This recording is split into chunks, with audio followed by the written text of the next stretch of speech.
Assalamualaikum warahmatullahi wabarakatuh. Waalaikumsalam warahmatullahi wabarakatuh. Bismillahirrahmanirrahim. Alhamdulillahirabbil alamin. Alhamdulillahilladzi 'allama bil qalam, 'allamal insana ma lam ya'lam. Allahumma shalli ala sayyidina Muhammad.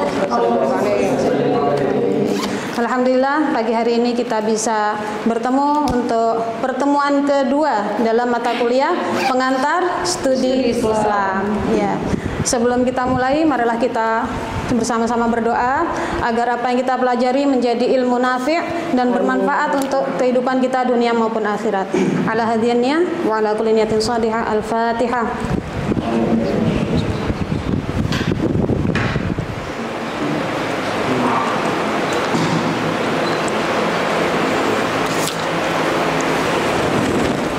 Amin ya rabbal alamin. Ya, semester 1 PBA, kaifa halukum? Alhamdulillah ya, karena kita di PBA maka sapaan-sapaan tetap berbahasa Arab walaupun nanti materinya dalam bahasa Indonesia. Baik, ini adalah pertemuan kedua. Pertemuan pertama kemarin tentang apa? Kontrak perkuliahan. Iya, kontrak perkuliahan. Kita kemarin bahas kontrak perkuliahan, tentang apa materi ini secara garis besar, dan juga tentang tata tertib, ya, tata tertib. Jadi kalau misalnya ada yang terlambat, nanti harus gimana, berapa batas minimalnya, batas maksimal boleh terlambat berapa menit dan lain sebagainya, ya. Ini yang nggak masuk kemana? Izin. Oh, izin. Oh iya, izin ya. Ada seminar gitu katanya ya. Ya, baik.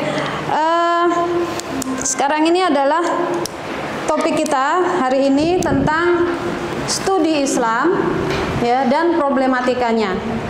Ya, dengan mata kuliah ini diharapkan kalian nanti bisa memahami konsep dasar dari pengantar studi Islam, dan juga sebagai indikatornya kalian bisa menjelaskan apa itu studi Islam dan apa saja problematika yang ada di dalamnya. Itu yang bisa diharapkan, kalian bisa berdiskusi dengan baik dan juga bisa menjawab diskusi atau pertanyaan dari teman. Studi Islam mungkin kalian sudah pernah belajar ya, tentunya sebagai umat Islam atau apalagi tinggal di Madura seperti ini, dari kecil sudah di madrasah sudah belajar tentang ilmu-ilmu keislaman, ya, baik secara teologis, belajar tauhid ya, belajar kemudian belajar fikih juga, belajar apa lagi kalian? Tarikh Islam, ya, belajar apa lagi? Wah, Masya Allah, di madrasah sudah belajar balaghah. Iya, nggak apa-apa. Jadi memang rata-rata kalian sudah pernah belajar tentang Islam, tentang studi. Nah, namun di bangku perkuliahan ini ada yang berbeda. Ya, ada yang berbeda. Pengantar studi Islam ini memang harus diajarkan di semua jurusan di perguruan tinggi. Kenapa?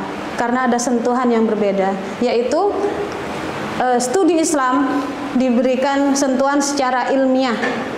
Ya, ada integrasi dan interkoneksi dengan mata kuliah lain, dengan keilmuan lain. Jadi di sini dalam studi Islam, bagaimana keilmuan-keilmuan Islam itu diintegrasikan dengan ilmu-ilmu sains, humaniora, dengan ilmu ya psikologi, dengan ilmu antropologi, sosiologi dan lain sebagainya. Jadi ada pernikahan silang lah gitu, nggak sekedar itu saja.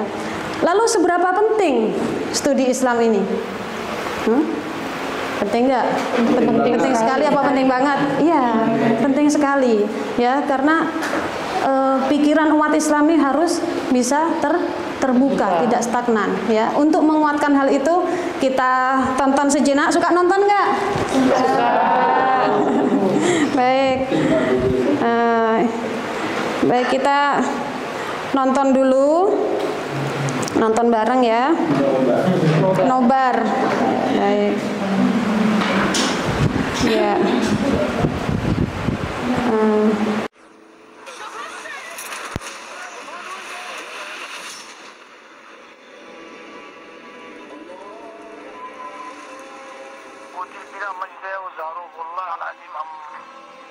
صايب كلام مش كده تزعلش على تجاوزاتك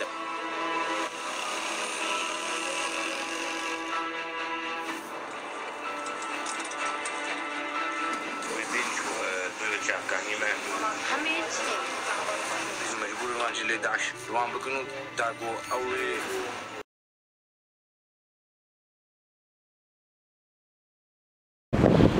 Ya, selesai. Nggak boleh lama-lama, nggak jadi kuliah nanti.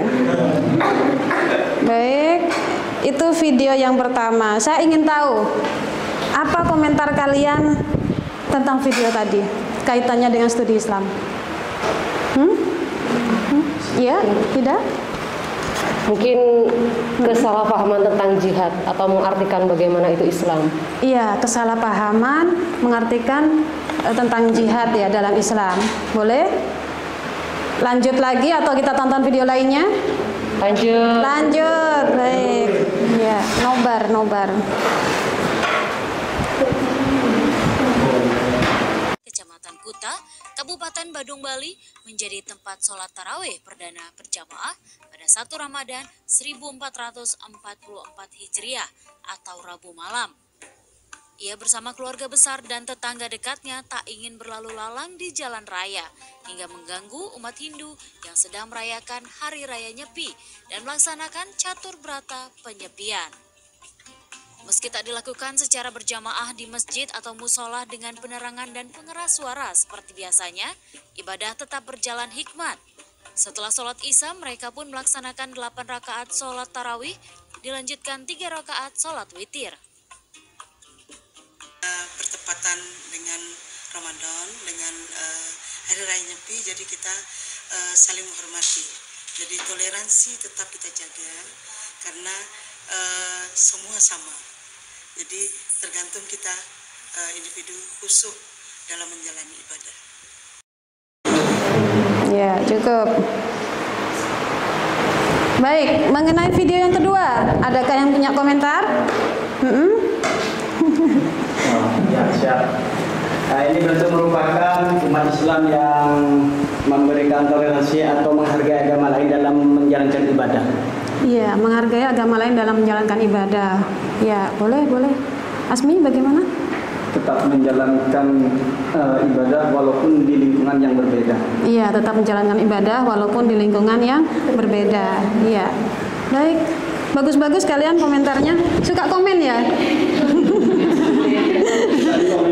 Suka di komen. Baik, kita lanjut ke video selanjutnya. Namun sebelumnya saya sarankan untuk banyak istighfar dan tolong jangan niru. Kadang latah kalau sudah denger ini ya.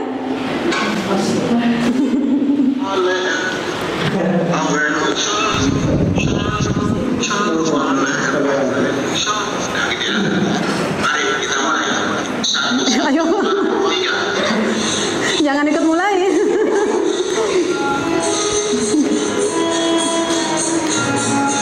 Fajri.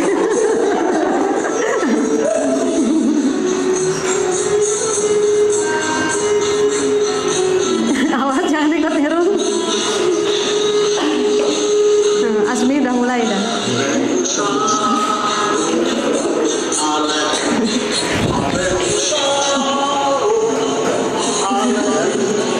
Gak boleh lama-lama kayaknya, nyanyi semua nanti. No, stop. Baik, adakah yang mau berkomentar tentang video barusan? Inikah toleransi? Saya kasih pancingan. Inikah toleransi? Iya, gimana? Siapa yang berpendapat? Baik.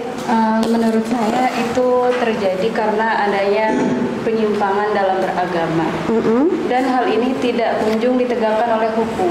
Iya, jadi ada penyimpangan terhadap agama dan tidak kunjung ditegakkan oleh hukum. Ya, di situ hukum masih ada pembiaran gitu ya. Baik, iya. Semuanya sudah mulai mendekati ya, pendapat-pendapat kalian sudah mulai mendekati apa yang kita inginkan dalam studi Islam. Ya, kembali ke ini tadi.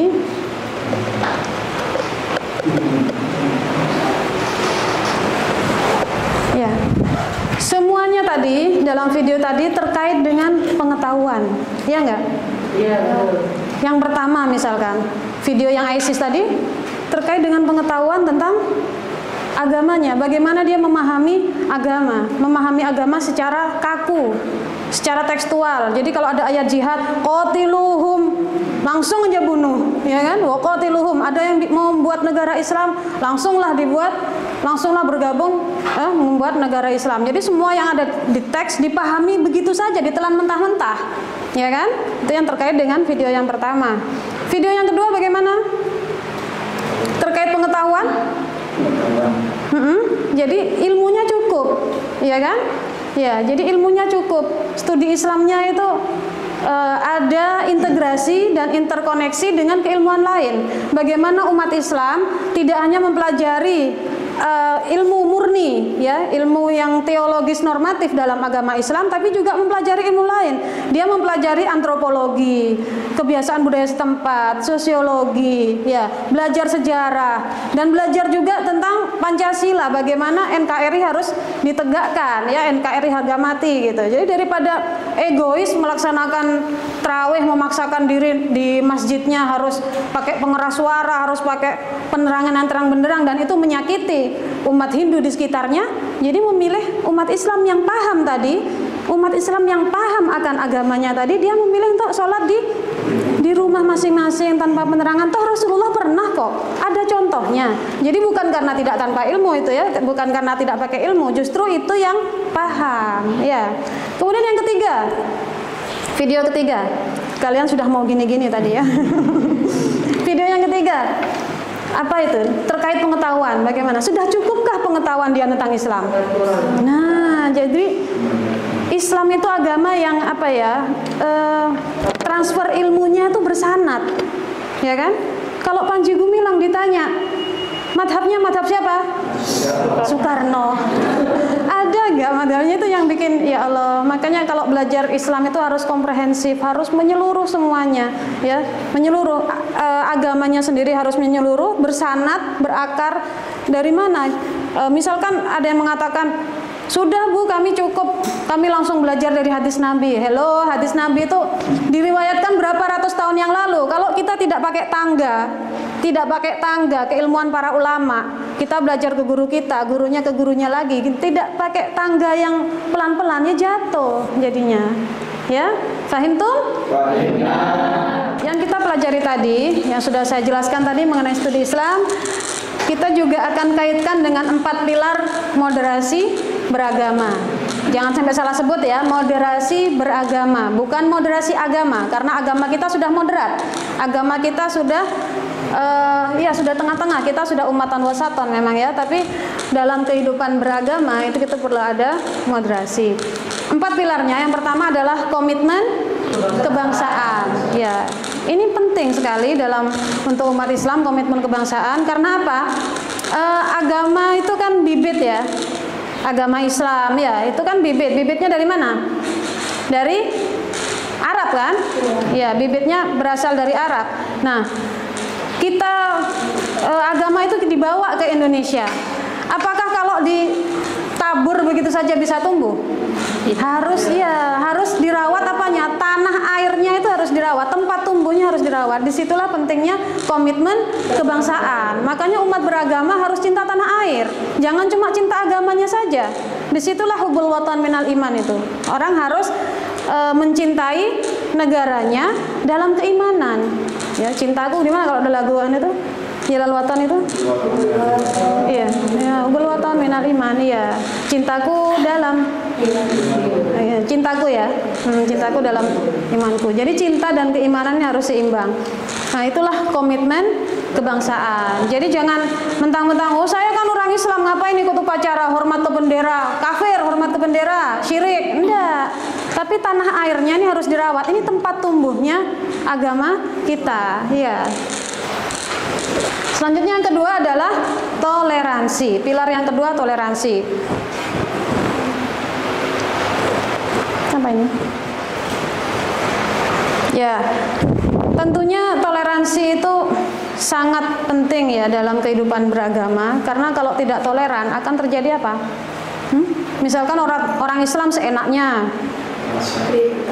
yang Kristen seenaknya, satunya adzan sama salawatan nyaring-nyaring, sebelahnya gereja juga berhaleluya juga dengan sangat nyaring gitu. Akhirnya semuanya gontok-gontokan. Akhirnya apa terjadi?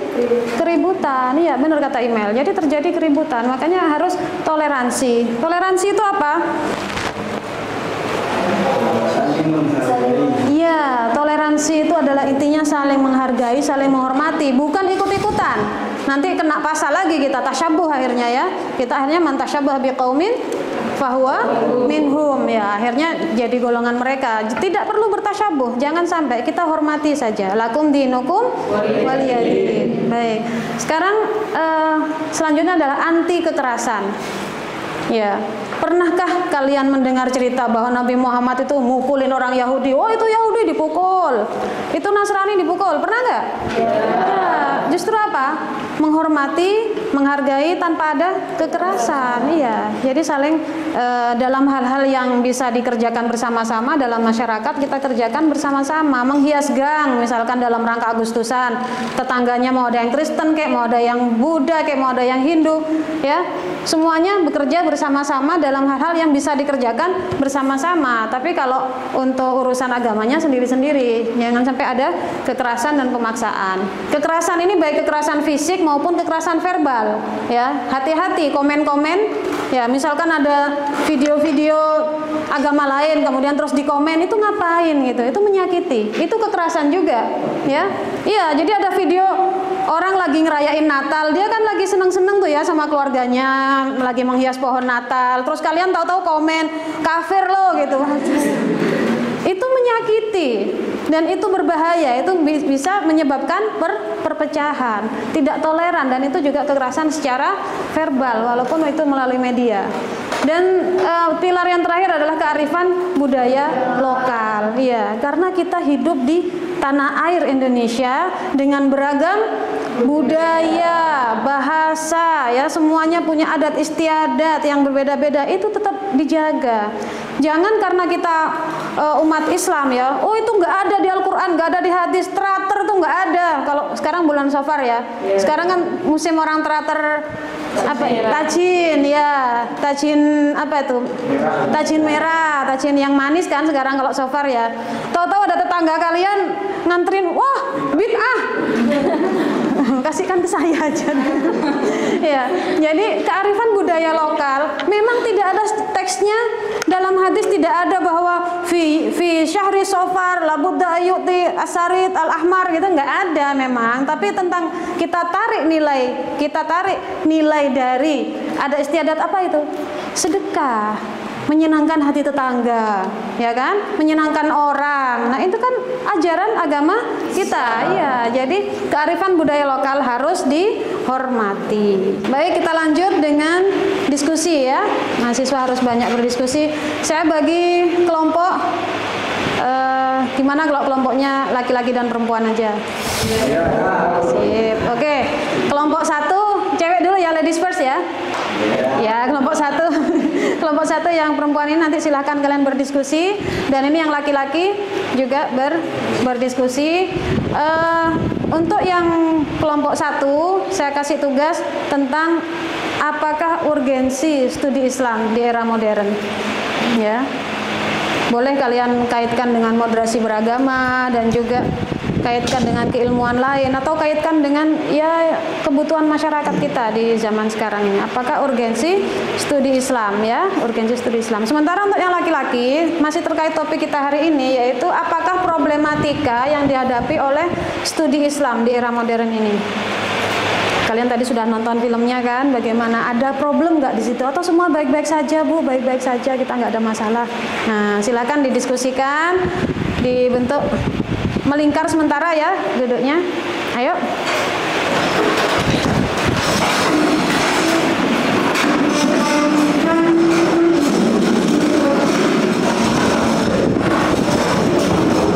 Silakan pilih ketua kelompoknya.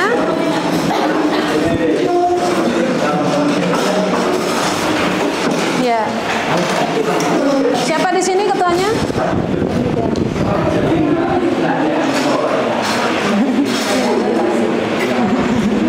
Ya, jadi di sini ketuanya Mbak Hida. Di sini ketuanya Mas siapa?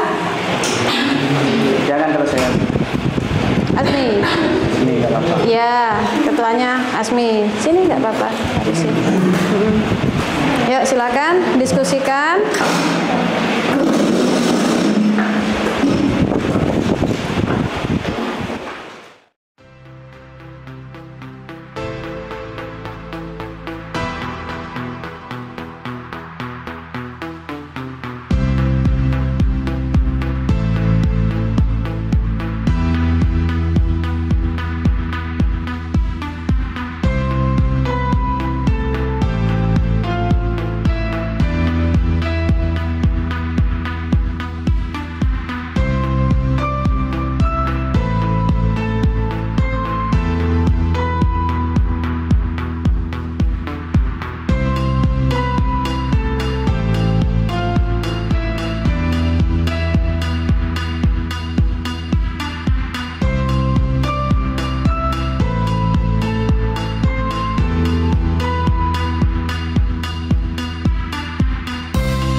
ya ada berkurang 100%. Karena di situ kan ada anak-anak yang memang seumuran dari sekelas SD seperti madrasah, itu kekurangan yang namanya sejarah-sejarah para sahabat.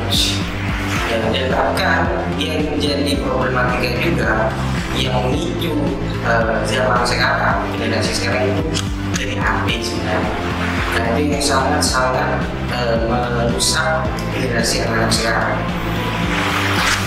Berarti kurangnya pengetahuan terhadap generasi mudanya. Oke, kita kembali ke posisi masing-masing. Ayo Mbak-mbak, selesai ya. Sebentar lagi akan kita presentasikan.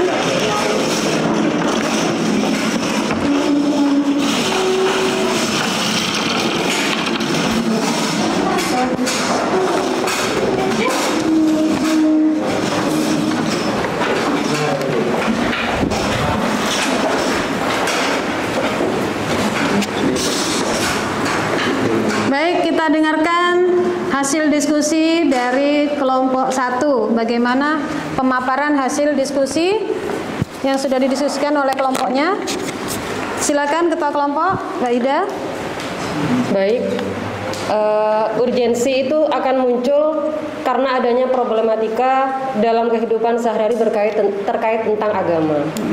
Dan tujuan dari studi Islam antara lain untuk mempelajari secara mendalam bagaimana hakikat agama Islam itu sendiri. Iya, mempelajari secara mendalam. Iya. Dan jangan lupa ada integrasi dan interkoneksi ya dengan ilmu-ilmu yang lain. Iya, betul. Begitu. Ya. Mau langsung ditanggapi atau kalian dulu? Problematika? Baik, problematika. Jadi yang menjadi problematika dalam studi Islam itu adalah kurangnya memahami Islam secara komprehensif. Setelah itu juga tidak memahami Islam secara kafah, sehingga menghasilkan tindakan-tindakan yang kurang intoleran. Tindakan yang intoleran bahkan menimbulkan kekerasan di tempat pendidikan tersebut. Iya, betul begitu ya. Atau ada yang mau komentar ini? Kalian mau komentarin pendapat yang ini? Atau wanita selalu benar? Ayo, adakah yang mau komentarin? Sudah? Woman is always right. Setuju? Jadi tadi tujuannya bagaimana atau urgensi studi Islam? Muncul karena ada problematika dalam kehidupan sehari-hari terkait dengan agama. Dan tujuan dari studi Islam antara lain untuk mempelajari secara mendalam hakikat agama Islam itu sendiri. Iya, mempelajari secara mendalam.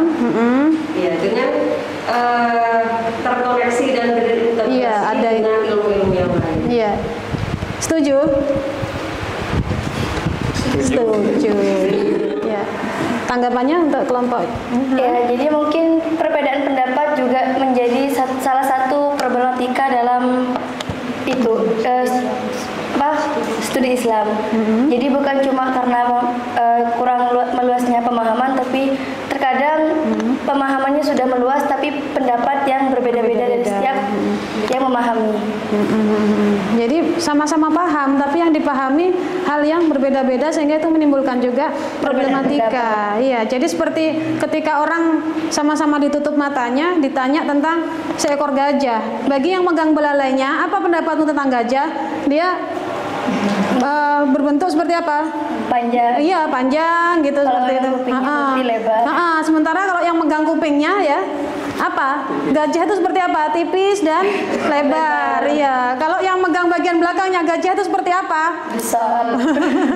Ternyata kok, oh gajah itu bau, gajah itu gini kan gitu ya. Jadi sebetulnya sama-sama berada di, ya sama-sama memahami, hanya mungkin memahaminya jadi berbeda pendapat. Ya.